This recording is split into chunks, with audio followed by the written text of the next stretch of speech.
This is from February 27th. My custom is Squid Game like this and February 27. I like it so it's so fun. I like the Squid Game costumes. It is my nice memories. Brigada Eskwela awardee sa Buenavista Elementary School. Sports awardee as a Best in Coach Palarong Pambansa 2018 in Vegan Ilocos Sur Baseball Secondary and Silver Medalist. He also has a Sandikan Unwavering Health Companions Healthy Learning Institution Program Award. Okay, he started in the Department of Education in 2007 and he was promoted as Head Teacher 3 on March 2012.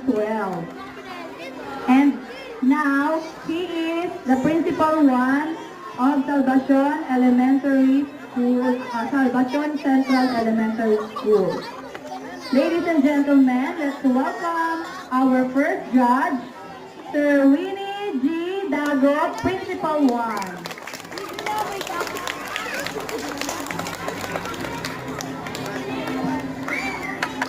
Okay, our judge number 2,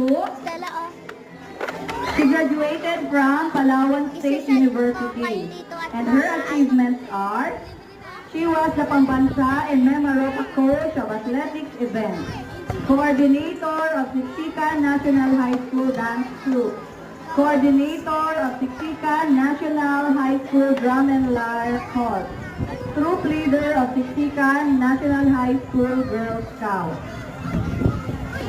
Let's welcome our judge number 2, Master Teacher 1 of Siksikan National High School, Ma'am Catherine J. Hompilia.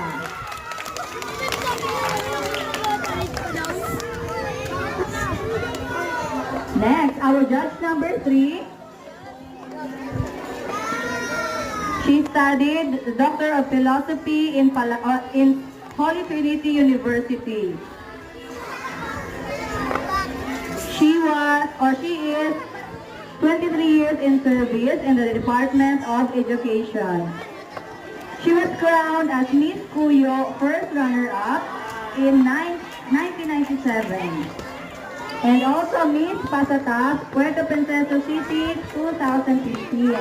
And Miss PESPA National 2019 or Philippine Elementary School Principal Association.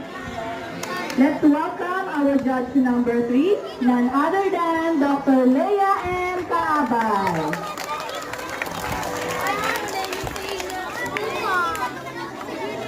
And now our chairman of the board or our tabulator.